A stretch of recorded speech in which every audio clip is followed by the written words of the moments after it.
Good day, everyone. We are the Team Alishan, and we are to discuss Chapter 12 covering bioethics, corporate ethics, and service ethics. Without further ado, Mr. Choa will now start the discussion. Bioethics is the study of morality on biological concerns. It is considered by many to be human nature to want to succeed in life, and as such, the value of another person's life may be diminished or the effect of manipulations on another person's life may not be taken into as much consideration as it should be. The goals of bioethics. Discipline. Bioethics provides a disciplinary framework for the whole array of moral questions and issues surrounding the life sciences concerning human beings, animals, and natures. Number 2. Interdisciplinary approach. Bioethics is a particular way of ethical reasoning and decision making that A. Integrates empirical data from relevant natural sciences, most notably medicine in the case of medical ethics. 2. Considers other disciplines of applied ethics such as research ethics, information ethics, social ethics, a feminist ethics, religious ethics, and many more. Ethical guidance. Bioethics offers ethical guidance in particular field of human conduct. 4. Clarification. Bioethics points to many novel complex cases.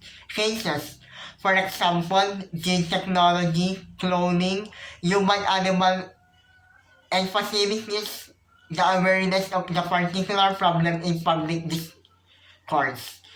Disclosure. Bioethics elaborates important arguments from a critical examination of judgment and consideration in discussions and debates. And lastly, internal auditing. The combination of bioethics and the new data that stem from the natural sciences may influence, in some cases, the key concepts and approaches of basic ethics by providing convincing evidence for the important specifications.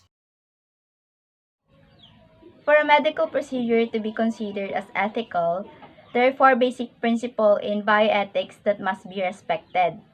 Number 1, autonomy. Number 2, non-maleficence. Number 3, beneficence. And lastly, the justice. So what is autonomy? Autonomy means that a patient has the ultimate decision-making responsibility for their own treatment. Autonomy also means that a medical practitioner cannot impose treatment on an individual for whatever reason, except sa mga cases where that individual is deemed to be unable to make autonomous decisions. For example, emergency situations or kung minor or incapacitated yung patient. Respect for autonomy is one of the fundamental guidelines of medical ethics. Autonomy in medicine is not simply allowing patients to make their own decisions, but physicians have an obligation to create the conditions necessary for autonomous choice in others. For a physician, respect for autonomy includes respecting an individual's right to self-determination as well as creating the conditions necessary for autonomous choice. This principle is the basis of informed consent. So ano nga ba ang informed consent? Informed consent? Informed consent is the process by which the treating healthcare provider discloses appropriate information to a competent patient so that the patient may make a voluntary choice to accept or refuse treatment. Informed consent is more than simply getting a patient to sign a written consent form. In-educate ng mga doctors ang mga pasyente upang maunawaan nila ang sitwasyon ng sapat. Pinapatahimik nila ang mga emosyon at tinutugunan ang mga takot na nakakasagabal sa kakayahan ng isang pasyente na gumawa ng mga desisyon. Pinapayuhan din nila ang mga pasyente kapag ang kanilang pagpipilian ay tila nakakagambal sa kalusugan at kagalingan nila. It is generally accepted that informed consent includes a discussion of the nature of the decision or procedure, reasonable alternatives to the proposed intervention, the relevant risks, benefits and uncertainties related to each alternative, assessment of the patient's understanding, and the acceptance of the intervention by the patient. So, my question dito, what happens if a blood transfusion is needed to save a person's life, but the person has a belief that it is wrong to accept a blood transfusion? In a life-threatening situation where blood transfusion is required to save the life of a patient, the patient must be informed and consequences of refusing must be made clear. When properly and compassionately informed, the patient is then free to choose. This changes when children or minors are involved based on the state. The concept of prima facie is that the physician has a prima facie duty to respect the autonomous choice of the patient as well as avoid harm and to provide medical benefit. So that's it for autonomy. So now here is Miss Crystal Jane Pacleb to present to us what is non-maleficence. Non-maleficence is the principle used to communicate the obligation to do no harm. Emphasizing the importance of this is as old as organized medical practice. Healthcare professionals have historically been encouraged to do good, but if for some reason they cannot do good, they are required to at least do no harm. Bali, ang beneficence ay ang paggawa ng mabuti sa ibang tao o kaya pag-alaga sa mga pasyente. Habang ang non-maleficence naman ay ang pag-iwas na makagawa ng mga desisyon o mga bagay na maaring mas ikapahamak ng isang pasyente. Beauchamp and Childress make distinction between the two. Non-maleficence is the maxim or norm that one ought not to inflict evil or harm, whereas beneficence includes the following three norms. One ought to prevent evil or harm, one ought to remove evil or harm, and one ought to do or promote good. Best practice and due care standards are adopted by professional organizations and regulatory agencies to minimize harm to patients. Regulatory agencies develop oversight procedures to ensure that healthcare providers maintain the competence and skills needed to properly care for patients. Dapat ang mga hospital ay may mga mahuhusay na mga doktor o nurse na kayang pagalingin ang mga may sakit. Sila ay dapat may sinusunod na mga patakaran. Hindi dapat sila gumawa ng desisyon na para sa kanila ay iyon dapat ang gawin. Dapat isaalang-alang nila at masigurado nila ang kaligtasan ng mga pasyente na kanilang hinahawakan. Kagaya na lang ng mga COVID patients. Kapag alam nilang positive ang isang COVID patient, ini-isolate nila ito kaagad. Hindi nila kayang ipahamak ang ibang mga pasyente na maaring mahawaan ng ganitong sakit na hindi makakabuti sa kanilang mga kalagayan. Issues and concepts associated with the principle of non-maleficence. First, upholding standards of due care means abiding by the standards that are specific to one's professions. Iba't ibang profession ay may iba't ibang standards na kailangan nilang sundin para magawa nila na maayos ang kanilang trabaho. Second, negligence is the absence of due care. Ito naman ay kapabayahan. Hindi na nagagawa na mabuti ang kanyang trabaho na maaring magdulot ng kapahamakan sa ibang tao. Third, making distinctions of and rules governing non-treatment and end-of-life decisions. Una, withholding and withdrawing life-sustaining treatment. Pagpapatuloy pa ba o ititigil na ang treatment? Second, extraordinary or heroic and ordinary treatment. Extraordinary kapag yung mga treatment na mas harmful pero mas mapapabilis ang paggaling ng isang tao, at ang ordinary treatment naman ay sumusunod sa mga procedures. Third, sustenance technologies and medical treatments. Sustenance technologies, ito yung mga transplant, habang ang medical treatments naman, ito ang mga gamutan. Fourth, Intended effects and merely foreseen effects. Intended effects, ito yung nakikita natin or na ina-expect na ng mga doktor. Habang ang merely foreseen effects, ito ay hindi pangkaraniwan na epekto.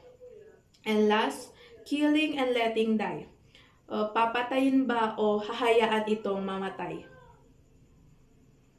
The third basic principle of bioethics is beneficence, which means that people take action to benefit and promote the welfare of other people.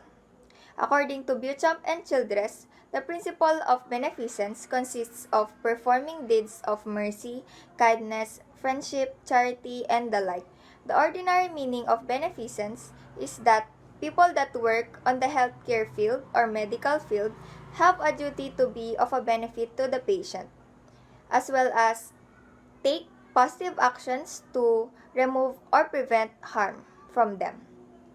These duties are viewed as rational and self-evident and are widely accepted as the proper goals of medicine.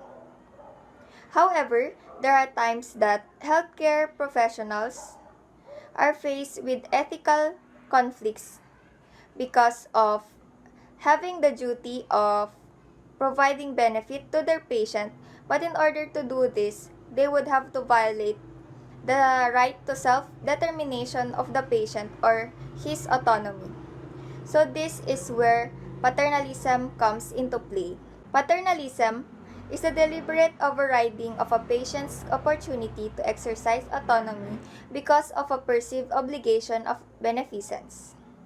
So there are two types of paternalism. First is soft paternalism, which is the use of paternalism to protect persons from their own non-voluntary conduct. People justify its acceptance when a person may be unable to make reasonable, autonomous decisions. One example of this is if the patient is insane or if the patient is subject to substance addiction. So the second type is hard paternalism. Beauchamp and Childress defines this as the interventions intended to prevent or mitigate harm to or to benefit a person, despite the fact that the person's risky choices and actions are informed, voluntary, and autonomous. The principle of justice usually occur in healthcare. For example, if there are organs, blood, medical equipment, minsan kasi limitado yung mga yun. Kaya yung ginagawa ng mga doctors and hospital is pinipili nila kung sino yung mas tingin nila na makaka-afford ng treatment na yun or yung resources na yun.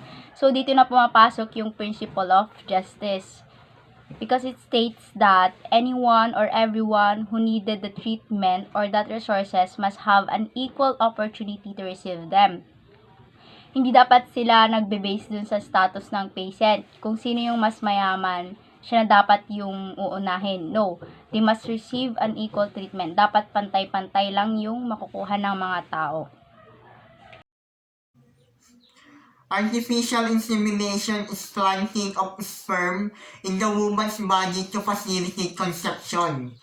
Ang common na ginagamit na sperm is from the husband at wala itong masyadong problema legally, ethically, at morally.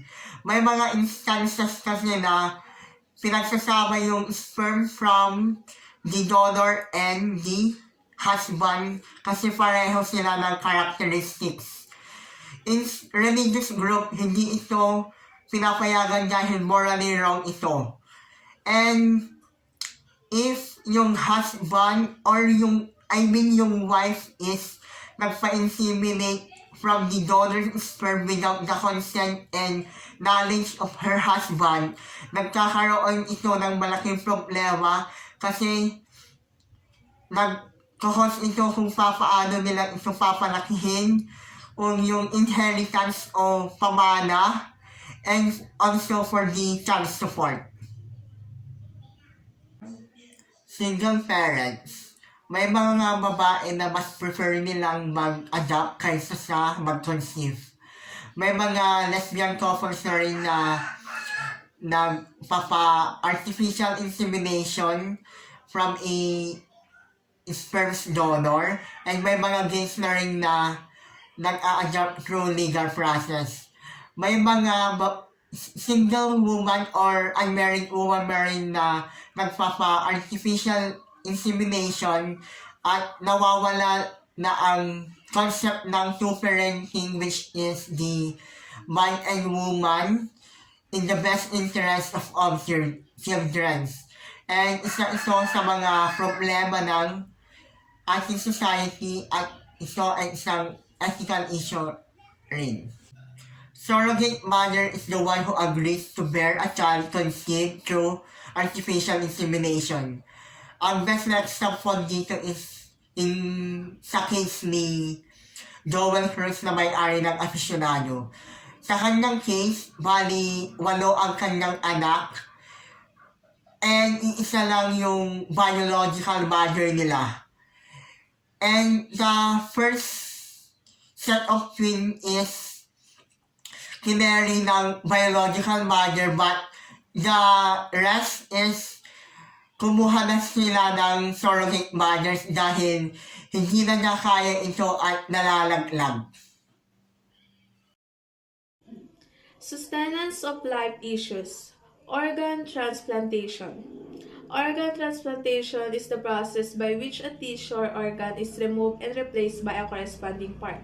Ito ay pagtanggal ng mga tissue or organ na hindi na gumagana sa isang katawan at pinapalitan ito ng mas maayos. Transplants can be done using tissue from one's own body called autograft. Examples are skin and cartilage. Transplantation using organs from a donor's body called homograft or allograft. Example of these are kidney and heart. Concerns about procurement. Organ procurement refers to all the activities involved in obtaining donated organs. Isa sa mga concern ay ang pagkuha ng consent sa donor. Pero kung sa kasamaang palad, ang donor ay naaksidente, maaring kunin ang consent sa kanyang mga anak. Pero dahil sa stress at gulat na kanilang nararamdaman, maaring hindi sila agad makapagbigay ng kanilang consent. Kaya ang naging solusyon ng mga hospital ay ang pagbuo ng procurement team. Sila ang mag-handle ng stress ng mga pamilya ng mga naaksidente o posibleng maging donor at ipapaliwanag ang mga impormasyon na kailangan nilang malaman. Artificial organ. Dahil sa kakulangan ng mga donated organs, nabuo ang artificial organ. Halimbawa nito ay ang artificial heart. Wala mang kasiguraduhan na magtatagal ang buhay ng isang taong may artificial heart. Nadagdagan o nagkaroon naman ito ng pagkakataong mabuhay habang hinihintay ang organ na para sa kanya. Concerns about allocations. Sino ba dapat ang tumanggap ng mga donated organs? Ito ba yung mga mahihirap o yung mayayaman? Ito ba yung mga malubhana o yung hindi pa? Maraming nagsasabi na kung sino ang unang nagpalista, sila dapat ang unang makatanggap o first come first serve. Pero dapat na isaalang-alang ang compatibility ng organs sa pasyente dahil maaring i-reject ng katawan ang organ na mapupunta sa kanya kung hindi ito compatible, na maaring magdulot ng mas ikakapahamak ng pasyente. Xenotransplantation. Xenotransplantation refers to the practice of using animal organs, cells, and tissues for transplantation into human beings. Some scientists believe that having a reliable supply of organs from pigs or other animals could solve the great shortage from human donors. It is in the stage of experimentation around the world. Isa ring naging solusyon dahil sa kakulangan ng donated organs mula sa mga tao ay ang paggamit ng mga organs mula sa mga hayop. Kumakailan lang ay napabalita ang nangyari sa United States na kung saan gumamit sila ng puso ng baboy para sa isang lalaki. Nagtagumpay naman ito pero binabantayan o inoobserbahan pa rin nila ang maaring epekto nito. Next is stem cell research. A stem cell is a special kind of cell that is able to renew itself and give rise to specialized cell types. Scientists are now looking at a type of stem cell that is called pluripotent, which originate from early human embryos that may have the potential to generate replacement cells for a wide array of tissues and organs, including the heart, the pancreas, and the nervous system. Adult stem cells are rare and often difficult to identify, and because of this, the stem cells of human embryos are considered by some to be more desirable. However, ethical issues enter here because to retrieve the needed cells, they have to destroy the human embryo to get to the center of the blastocyst, a cluster of about 150 cells that has developed about 1 week after the egg cell is fertilized by a sperm cell. The next issue is the Human Genome Project. A genome may be defined as all the DNA in an organism, including the genes that carry information for making the proteins required by all organisms. Proteins are required by all organisms because these determine such things as how the organism looks, how well its body metabolizes food and fights infection, and sometimes even how it behaves. So, genomes have been studied for many reasons, including disease prevention, determination of the effects of radiation and chemicals on living species, and more recently, genetic therapy. The goals of the project are to 1. Identify all the approximate 30,000 genes in human DNA. And lastly, of course, is to address the ethical, legal, and social issues or ELSI that may arise from the project. So we go to end-of-life issues.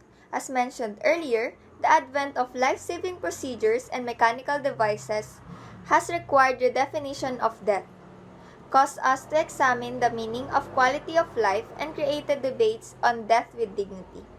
The most widely accepted definition of death was from Black's Law Dictionary, which defines death as the irreversible cessation of the vital functions until recently because of the development of ventilators, pacemakers, and other advances in medical science, which made it possible to sustain these functions indefinitely.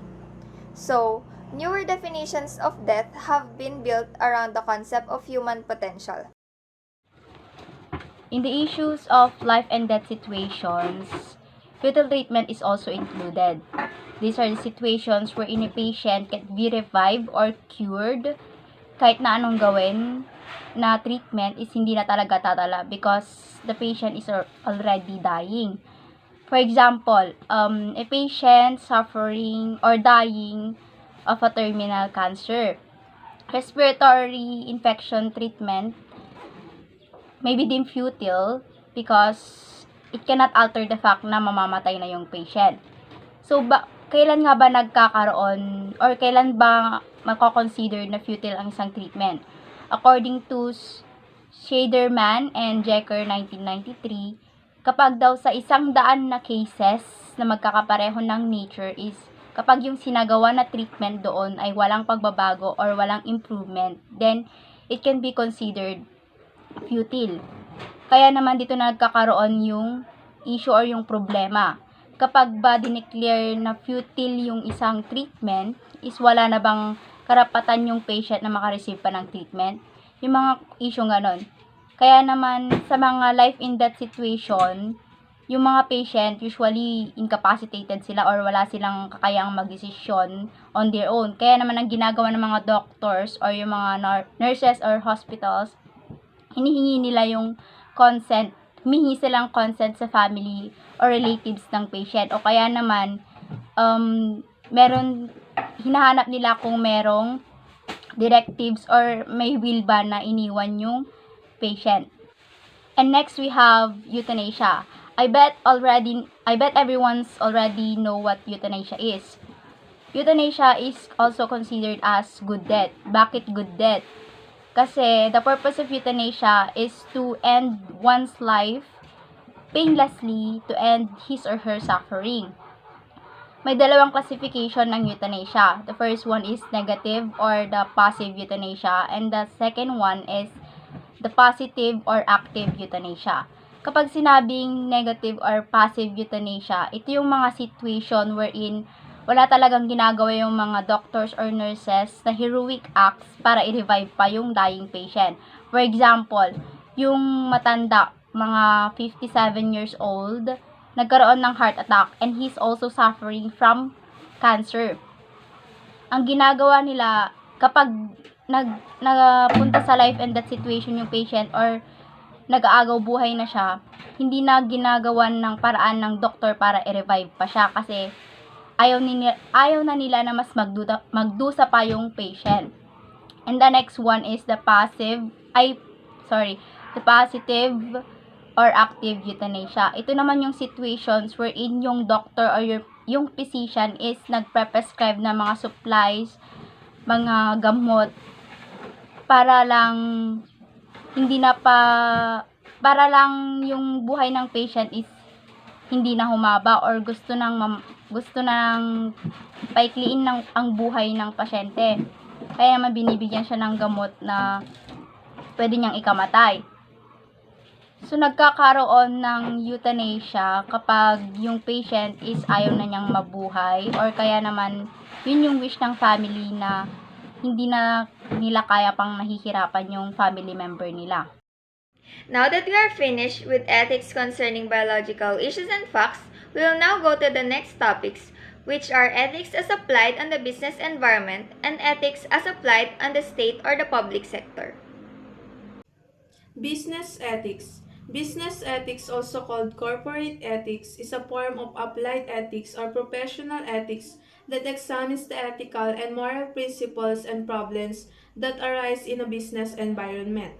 It can also be defined as the written and unwritten codes of principles and values determined by an organization's culture that govern decisions and action within that organization. Ito yung mga guidelines o standard na kailangang sundin ng mga employees at employers. Ito rin yung guidelines na pagbabasehan kung paano mag-operate ang isang business. It applies to all aspects of business conduct on behalf of both individuals and the entire company. In the most basic terms, a definition for business ethics boils down to knowing the difference between right and wrong and choosing to do what is right. Sa maikling salita, ang business ethics ay ang pag-alam kung ano ang tama at mali, at pagpili na gawin ang tama. Halimbawa nito ay ang pagnanakaw. Dahil alam natin na mali ang pagnanakaw, hindi na natin ito gagawin dahil hindi ito maganda sa business na ating pinagtatrabahuhan. Rationale of corporate ethics. First, survival of business. Kapag hinayaan natin ang isang employee na magnakaw, magsinungaling, hindi magtatagal ang isang business. Second, need of a stable society. Kapag maayos ang pakikitungo ng isang employee sa ibang employees, magkakaroon ng maayos na workspace. Third, consistent with business objectives. Kapag consistent ang business ethics, magiging consistent din ang business objectives. Growing clout of business. Dahil sa patuloy na paglago at pagiging influential ng mga negosyo, marami ang hindi natutuwa. Marami ang hindi komportable. Kaya ang business ethics ang magpapaliwanag kung bakit nangyayari ito. Safeguarding public from business malpractices. Ang ethics ay poprotektahan ang publiko mula sa malpractices ng mga businesses. Effective decision making. Dahil ang ethics ay bibigyan ng kalaman ang mga negosyo kung paano solusyonan ang mga ethical problems. And last, business effectiveness. Ethics develop the ability to assess the benefits and problems associated with different ways of managing ethics in organizations. So, why business ethics is necessary and important? Since businesses exist as part of the society, they must also function as a responsible corporate citizens and act ethically. Business ethics comprises various traits such as trustworthiness and transparency. in that case, they must establish a good relationship with their customers for them to survive in the business industry. For example, kapag may-ari ka ng business, let's say a restaurant, kapag maganda yung treatment mo dun sa customers, maganda yung customer service nyo, then most likely, yung mga customers mo is babalik-balikan yung restaurant mo. Another is, you must also establish non-toxic environment in your workplace. For example, as an employer, dapat maganda yung trato mo dun sa mga empleyado mo. Binibigyan mo sila ng tamang benefits. Kasi kapag hindi maganda yung trato mo, hindi ka nila tutulungan na paangatin yung business mo. So that's why business ethics is important, because it is one of the reasons why businesses exist and survive in the business industry. The next topic is the ethical issues of the business. Systematic issues are concerned with the ethical issues of the operation of the business, just like in economic, political, and other social systems. Next is the corporate issues. Questions about the morality of the activities, policies, and structures of company as a whole. Nagkakaroon kasi ng issue if mali yung pagtrato niya sa kanilang mga suppliers, empleyados, at mga customers. Next is the individual issues. Questions about the decisions and actions of individual in a business settings. May mga mangilan-ilan kasi na empleyado or individual na masungit o short-tempered sa kanyang company o sa kanyang mga katrabaho. At dapat ay maiwasan ito dahil magkakaroon ng conflict between the company and the employees. One example of the systematic issues is the morality of capitalism. When we say capitalism, mas maraming control yung private owners kaysa sa government. Ang nare-raise na question dito sa morality of capitalism is based on the socialist critique of capitalism, where makikita dito kung harmful ba or maganda ba yung quality ng goods na nabebenta. Morality of capitalism finds its moral justification based on the perfect competition, where seller and buyer has no power over the price that will exchange in the market. Perfect competition happens when there is the interplay between the supply and demand, and kung ilan ang pwedeng o kaya nilang ibenta ang mga nagbebenta o ilan ang kayang mabili ng mga mamimili. When there is a perfect competition, there is a equilibrium. But if there is no perfect competition, nawawala yung moral justification. Next is the conflict of interest. Nag-a-arise siya when there is a self-interest of an employee at nagdedesal siya for her company kahit hindi ito naman ang convenient for the company. For example, nag-hire ng 10 employees ang manager kahit 5 lang ang kailangan nila. Nagkakaroon ng conflict dahil sinunod niya kung ano ang gusto niya o kung ano yung alam niya lang at hindi ito nag-consult sa company. At na-permission pa ang company dahil nagkaroon pa ng more expenses at the end. Next is the employee's theft o ang pagnanakaw. For example, si A ay ginagamit na yung company's van for her own sake at nagbakasyon siya sa Boracay kahit hindi naman ito business related. One example of the systematic issues is the morality of capitalism. When we say capitalism, mas maraming control yung private owners kaysa sa government. Ang nare-raise na question dito sa morality of capitalism is based on the socialist critique of capitalism, where makikita dito kung harmful ba or maganda ba yung quality ng goods na nabebenta. Morality of capitalism finds its moral justification based on the perfect competition, where seller and buyer has no power over the price that will exchange in the market.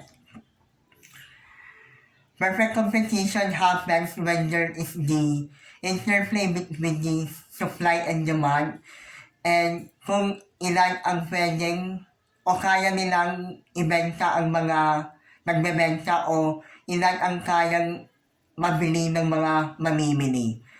When there is the perfect competition, there is a equilibrium.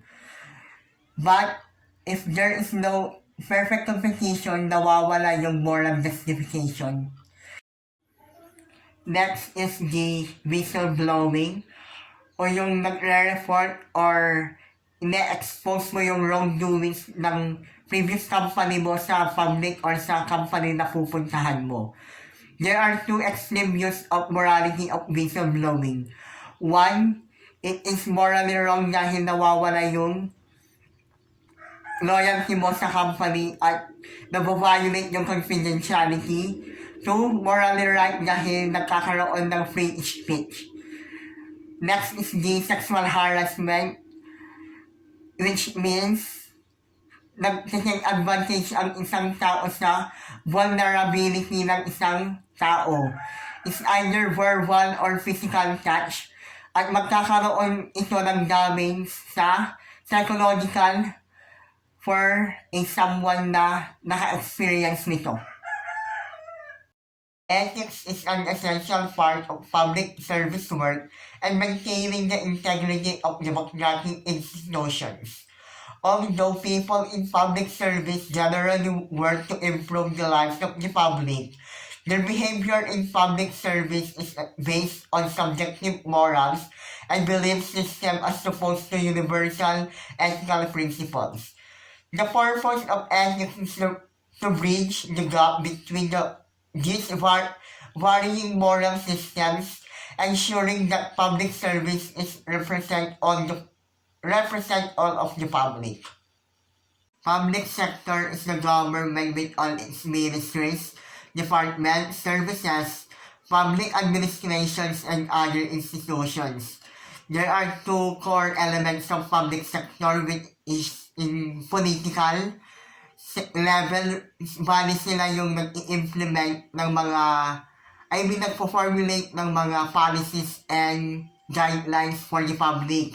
Samantalang yung administrative level, bali sila naman yung nag-a-abide ng mga policies na ginawa ng mga political sectors. Public sector activities includes delivering social security and organizing national defense to the provision of health, roads, and schools, and others. Public servants should possess integrity and empathy. Dapat hindi sila yung nagko-cause ng problem. Instead, dapat sila ang magiging boses para marinig yung mga problema sa public at malutasan agad ito. Dapat sila ang magiging role model para ma-abide ang mga policies na na-implement ng higher level or sa government. Code of ethics is the guide of principles that helps the professional conduct of business with honesty and integrity, while code of conduct is the common policy of the organization that contributes to the welfare of its key stakeholders and respects the rights of all the constituents affected by its operations. A business that makes nothing but money is a poor business. Whenever the art of medicine is loved, there is also love for humanity. Thank you so much for listening. God bless.